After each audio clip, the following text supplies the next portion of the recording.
வணக்கம் friends, welcome to Ramani's recipe diary. இன்றைக்கி நாம் அப்பளப்பூ குழம்ப செய்யலாங்க. நல்ல சுவையும் மணமும் அதிகமாக இருக்கும் இந்த குழம்புல. நம்ம முதல்ல இந்த குழம்பை செய்கிறதுக்காக 15 அப்பளப்பூவை எண்ணெயில் தனியாக வறுத்து எடுத்திருக்கேன். இப்போ ஸ்டவ் ஆன் பண்ணிவிட்டு ஒரு வானலில் 2 ஸ்பூன் அளவுக்கு எண்ணெயை சேர்த்து நல்லா காய விட்டுக்கிறேன். எண்ணெய் நல்லா காஞ்சி வரட்டும். காஞ்சி வந்த உடனே 1 ஸ்பூன் அளவுக்கு கடுகு, 1 ஸ்பூன் அளவுக்கு சீரகமும் சேர்த்து ஒரு கொத்து கருவேப்பிலை இலைகளையும் சேர்த்துருக்கேன்.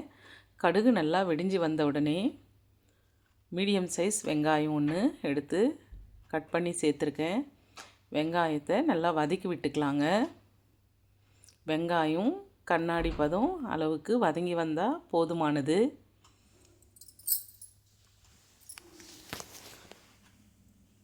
பாருங்கள், இந்த அளவுக்கு வதங்கி வந்த உடனே 2 ஸ்பூன் அளவுக்கு இஞ்சி பூண்டு பேஸ்ட்டை சேர்த்துக்கலாம். அதாவது 1 ஸ்பூன் அளவுக்கு இஞ்சி பேஸ்ட்டும் 1 ஸ்பூன் அளவுக்கு பூண்டு பேஸ்ட்டும் இந்த மெஷர்மெண்ட்டில் சேர்த்துக்கலாங்க. சேர்த்துட்டு லைட்டாக வதக்கி விட்டுக்கலாம்.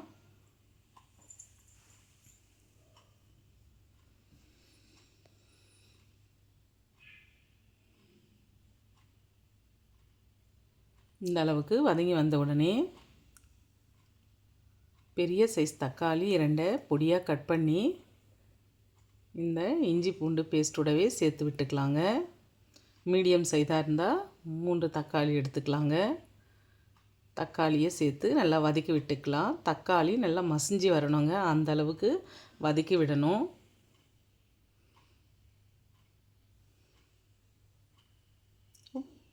முக்கால் பாகம் வதங்கி வந்திருக்கு. இந்த அளவுக்கு வதங்கி வரும்போது நாம் இந்த டிஷ்ஷுக்கு தேவையான அளவு உப்பை சேர்த்து விட்டுக்கலாங்க. ஏன்னா தக்காளி இன்னும் நல்லா மசிஞ்சு வரணும், அதனால் உப்பை இந்த ஸ்டேஜ்லேயே சேர்த்துக்கலாம்.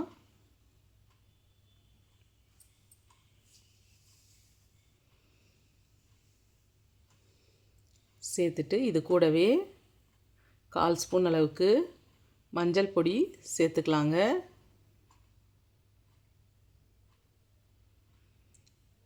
சேர்த்துட்டு 2 பிஞ்ச் அளவுக்கு பெருங்காய பொடியும் சேர்த்து வதக்கி விட்டுக்கிறேன்.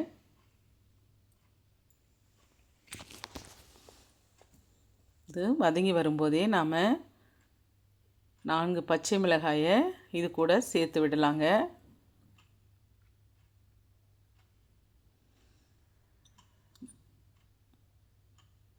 லைட்டாக பழுத்து வந்திருக்கு. இந்த மிளகாயை சேர்த்துருக்கேன். பச்சை மிளகாயை சேர்த்து நல்லா மசிச்சு விட்டுக்கலாங்க. பாருங்கள், நல்லா ஒரு பேஸ்ட் போல் வந்திருக்கு. இப்போ இந்த டிஷ்ஷுக்கு தேவையான அளவு மிளகாய் பொடியும் சேர்த்துருக்கேன். நான் தனி மிளகாய் பொடி சேர்த்துருக்கிறதுனால 1/2 ஸ்பூன் அளவுக்கு சேர்த்துருக்கேன். 150 கிராம் கடலைப்பருப்பை ஏற்கனவே குக் பண்ணி வச்சுருக்கேன். இது குக் பண்ணும்போது ஒரு பிஞ்ச் அளவுக்கு மஞ்சள் பொடி சேர்த்து குக் பண்ணியிருந்தேன்.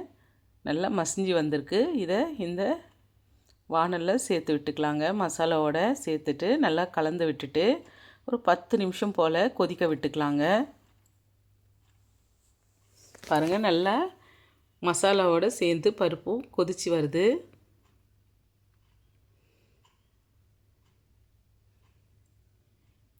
இந்த அளவுக்கு கொதிச்சு வந்திருக்கு.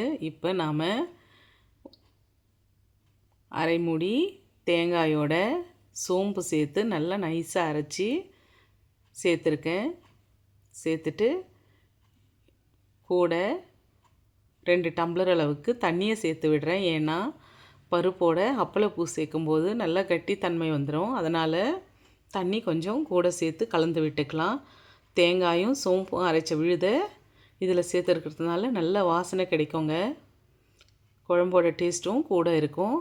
இப்போ ஒரு நெல்லிக்காய் சைஸ், சின்ன நெல்லிக்காய் சைஸ் அளவுக்கு புளியையும் கரைச்சி சேர்த்துருக்கேன். சேர்த்துட்டு ஒரு 5 நிமிஷம் போல் மூடி வைக்கலாங்க. நல்லா கொதித்து வந்திருக்கு பாருங்கள். இந்த அளவுக்கு நல்லா கொதித்து வரணும். தேங்காய் மசாலா பச்சை வாசனை போகிற அளவுக்கு கொதித்து வரணும். இப்போ ஏற்கனவே வறுத்து வச்ச அப்பளப்பூவை சேர்த்துக்கிறேன். நம்ம 2ஆக உடச்சியும் சேர்த்துக்கலாம், இல்லை அப்படியே கூட சேர்த்து விட்டுக்கலாங்க. சேர்த்துட்டு நாம் லைட்டாக கலந்து விட்டுக்கலாங்க.